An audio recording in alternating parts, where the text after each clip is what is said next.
ఈ రోజు ఈ సమస్యకి కారణం 2019-24 మధ్య జరిగిన భూ కబ్జాలు, ఇతరత్ర రీసర్వే పేరుతో ఈ పెట్టిన నేపథ్యంలో ఈ రోజు 100% మా ఎమ్మెల్యే ఆఫీసర్ కానీ ఇటు రెవెన్యూ సంస్థ కానీ మాకు రోజుకి 170% సమస్యలు గ్రీవెన్స్ వచ్చేవి అన్ని రెవెన్యూ సమస్యలే.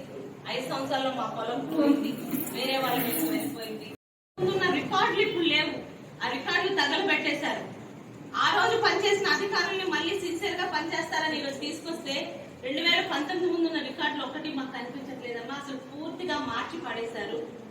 మరి పలాసలోనే ఆ దొంగలు ఎక్కువ ఉన్నారో లేకపోతే రాష్ట్రంలో ఉన్నారో గానీ ఒక్క సెంటు భూమి కూడా ఈరోజు ప్రజలకు గానీ ప్రజల గురించి ఏమైనా కట్టుకోవడానికి ఇవ్వడానికి లేదు. దీనికి మీ సహకారం కావాలి. ఇందాక సర్పంచ్ గారు ఒక మాట అన్నారు, ఇదే అధికారులు అప్పుడు ఎందుకు పనిచేయలేదు అని. నడిపించే నాయకుడు బట్టే అధికారులు కూడా పనిచేస్తారండి. నోరు మూసుకొని ఇంట్లో కూర్చొని మా వాళ్ళు చెప్పిన పని చెయ్యండి అంటే అధికారులు పని చేయలేరు. మీ డ్యూటీ మీకు చెయ్యండి. ఈ రోజు మీ ముందు మా పత్రికా సోదరుల ముందు కూడా చెప్తున్నాను, ఇది కానీ 100కి కనీసం మనం 90% న్యాయం ఈ రెవెన్యూ సదస్సులు చేయగలిగితే రాష్ట్రంలో 70% ప్రజలకు అన్ని ప్రాబ్లమ్స్ క్లియర్ అయిపోయినట్టే. గత 5 సంవత్సరాల్లో పోయి మీకు ఇబ్బందులు పడితే దయచేసి ఇక్కడికి వచ్చి ఉన్న మీ వివరాలు ఇవ్వగలిగితే వాళ్ళు 10-15 రోజుల లోపల క్లియర్ చేస్తారు. అటువంటిది ఏదైనా మీకు క్లియర్ అవ్వకుండా ఉంటే వాళ్ళ లెవెల్లో కూడా క్లియర్ చేయకపోతే దయచేసి పార్టీ ఆఫీస్కి వచ్చి నన్ను సంప్రదించండి. ఎందుకంటే ఎవరి భూమి వాళ్ళు మీ భూమిని కాపాడాల్సిన బాధ్యత ప్రజాప్రతినిధులుగా మారి మీ ఆస్తులే మీకు కాపాడలేకపోతే మేము ఇక్కడ ఉండి కూడా పని చేయలేని వాళ్ళు. మీరు కూడా నిజాయితీగా మాకు సహకరిస్తారని ఉపన్యాసాలు ఇవ్వడానికి రాలేదు. ఇది ఒక మంచి కార్యక్రమం. ఈ కార్యక్రమాన్ని మాత్రం విజయవంతం మీ సహకారంతో ఇక్కడున్న నాయకులు రెవెన్యూ అధికారుల సహకారంతో విజయవంతం చేసి మళ్ళీ మాకు గ్రీవెన్స్లు అన్నవి రెవెన్యూ నుంచి రాకుండా ఉంటాయని కోరుకుంటున్నాను. ఎవరన్నా ఏదన్నా మాట్లాడదలుచుకుంటే దయచేసి గ్రామస్తుల నుంచి మాట్లాడారు. ఇప్పుడు ఆల్రెడీ ఆర్డీఓ గారు చెప్పారు, వీలైతే 2 రోజుల లోపల ఆయన చెప్పిన 2 సమస్యల్ని చంద్రబాబు నాయుడు గారి దృష్టిలో స్వయంగా నేనే పెడతాను. మీకు ఎటువంటి సహకారం వస్తే ఈ సమస్యని మీరు తీర్చిదిద్దుతారంటున్నారు.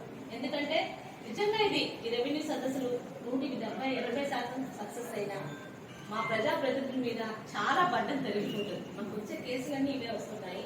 పలాసలో చాలా ఎక్కువగా ఉన్నాయి. ఎందుకంటే గత 5 సంవత్సరాలు పనిచేసిన వాళ్ళు కొండలు పుట్టలు మింగడానికి వాళ్ళ పనులు చేసుకోవడానికి తప్పితే ఇక్కడ ప్రజలకంటూ ఏం జరగలేదు. స్వయంగా అప్పుడు సర్పంచ్ గారు చెప్తున్నారు, మన టైంలో ఇచ్చిన ఇక్కడున్న ప్రజలకు కూడా తెలియాలి.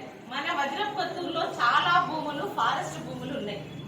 వాళ్ళు వాడుకోవడానికి ఒప్పుకున్నారు కానీ ఎప్పుడు వాళ్ళకి అవసరం వచ్చినా తీసుకునే హక్కు వాళ్ళకి ఉంది.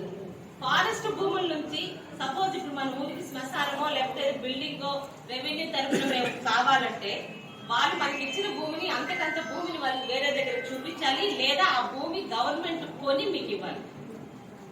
ఈ సమస్యలు ఉండబట్టే గతంలో అయినా కూడా మేము అలాట్ చేయించగలిగాం. మధ్యలో వచ్చిన వాళ్ళు ఏం పట్టించుకోలేదు.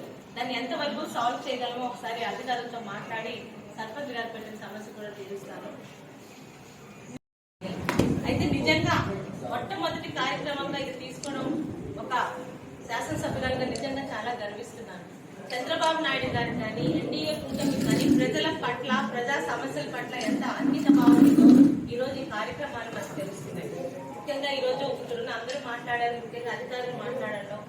ఈ రోజు ఇక్కడ ఈ రెవెన్యూ సదస్సు తాలూకా ముఖ్య ఉద్దేశం 2019 ముందు భూ రికార్డులు ఎలా ఉన్నాయి, ఇప్పుడు 2024లో భూ రికార్డులు ఎలా తారుమారయ్యాయి, అలాగే భూ కొలతల్లో తేడాలు, సర్వే నెంబర్లో మార్పులు, వారసత్వం పేర్ల మార్పులు, సరిహద్దు సమస్య, భూ విస్తీర్ణంలో తేడాలు, రీసర్వే రికార్డుల్లో నమోదైన తప్పులు, మిగతావన్నీ కూడా పరిష్కరించి ఎవరి భూమి వారికి అందించడమే ఈ తాలూకా ఈ రెవెన్యూ సదస్సు తాలూకా ముఖ్య ఉద్దేశం. అయితే వాళ్ళు ఎంత సిన్సియర్ గా అధికారులు ముందుకు వస్తారో మాకు ప్రజల నుంచి కూడా, నేను ఇక్కడ ప్రజలే అంటున్నాను, టీడీపీ పార్టీ వాళ్ళు అంటారు, ప్రజల నుంచి కూడా సహకారం, ముఖ్యంగా గ్రామ పెద్దల నుంచి కూడా సహకారం కావాలి. ఎందుకంటే 5 సంవత్సరాల్లో ఇటు పలాసలో కానీ రాష్ట్రంలో కానీ ఏమైనా జరిగిందంటే మొత్తంగా భూ కబ్జాలు.